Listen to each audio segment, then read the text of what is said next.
Hello, আসসালামু আলাইকুম। আজকের ভিডিওতে আমরা শুধু একটা প্রিপোজিশন শিখব। বাংলাতে আমরা যেমন বলি হিসাবে হিসাবে, চিকিৎসক হিসাবে, একজন ছাত্র হিসাবে, উপহার হিসাবে। বাংলাতে আমরা এই কথাটা বলি না। এই কথাটা চাইনিজ ভাষায় কীভাবে বলতে হয় আজকের ভিডিওতে আমরা ওইটাই শিখব।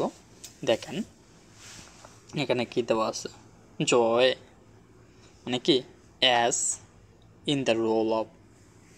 উদাহরণ হিসেবে আমরা বলতে পারি জয়ে ঈশাং একজন চিকিৎসক হিসেবে।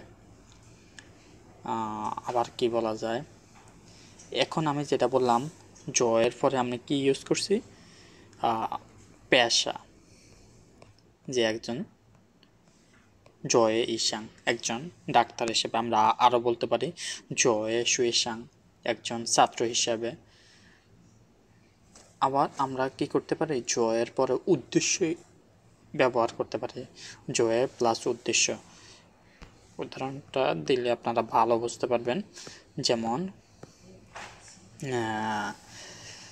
এই রুমটা অফিস কক্ষ হিসাবে আমরা ব্যবহার করি, হিসাবে দেখছেন, এই রুমটা অফিস কক্ষ হিসাবে ব্যবহার করি। তাহলে কীভাবে বলবেন আপনারা চাইনিজ, চগো পাংজিয়ান। পাংজিয়ান তো আমরা জানি, তাই না? পাংজিয়ান মানে হচ্ছে রুম। চগো পাংজিয়ান জয়ে পানগং সে শিয়ং, শিয়ং মানে হচ্ছে ইউজ। আবার আপনারা হচ্ছে এই জয়ের পরে আরও কি ইউজ করতে পারবেন, উপহার বা প্রতীক। আমি যেটা বললাম একটা উপহার হিসাবে, একটা প্রতীক হিসাবে। যেমন আমরা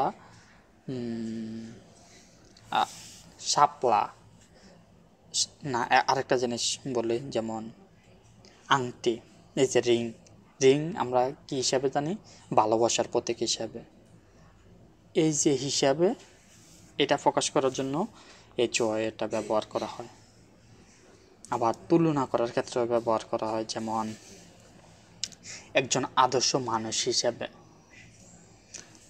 ওকে, এটা নিয়ে আমি আর কথা বলতে চাই না, মানে সব কিছু হিসাবে হিসাবে হিসাবে। আবার কোনো একটা জিনিসে ধরে নেন, যেমন তাকে একজন ডাক্তার হিসাবে ধরে নাও।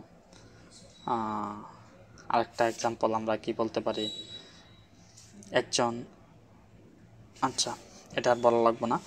দেখেন এটার সাথে মিল রেখে আরেকটা ওয়ার্ড আছে, মানে ওরা কাছাকাছি, ওইটা হচ্ছে তাং। তাং শব্দটা কখন ব্যবহার করা হয়, সময়, অবস্থা, ভূমিকা নির্দেশ করতে এটা ব্যবহার করা হয়। এটার মানে হচ্ছে হোয়েন, অ্যাজ অ্যান্ড হোয়াই। কিছু এক্সাম্পল দিলে আপনারা ভালো বুঝতে পারবেন। এগুলো হচ্ছে আমি এখান থেকে মুছে ফেলি। এক্সাম্পল হিসেবে আমরা কি বলতে পারি, তাঙের পরে সময় অথবা হচ্ছে আমরা ঘটনা ইউজ করলে এটা কি হতে পারে, যেমন তাং থাইয়াং সাংচি সূর্য ওঠার সময়। তাং ওয়া নিয়ানচিং দাসি আমি ছোটোবেলায়, আমি যখন ছোট ছিলাম, বা আমি যখন ছোট ছিলাম।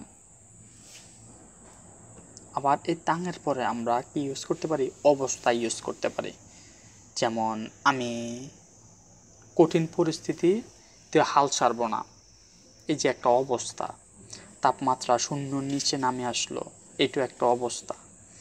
এগুলো হচ্ছে আমরা তাং ইউজ করে বলতে পারি। যেমন তাং উতাও খুন্নান দাসে, যখন আমি কঠিন পরিস্থিতির সম্মুখীন হই, পুইয়াও পাংছি, পাংছি মানে কি হাল ছাড়া, আমি হাল ছাড়ব না।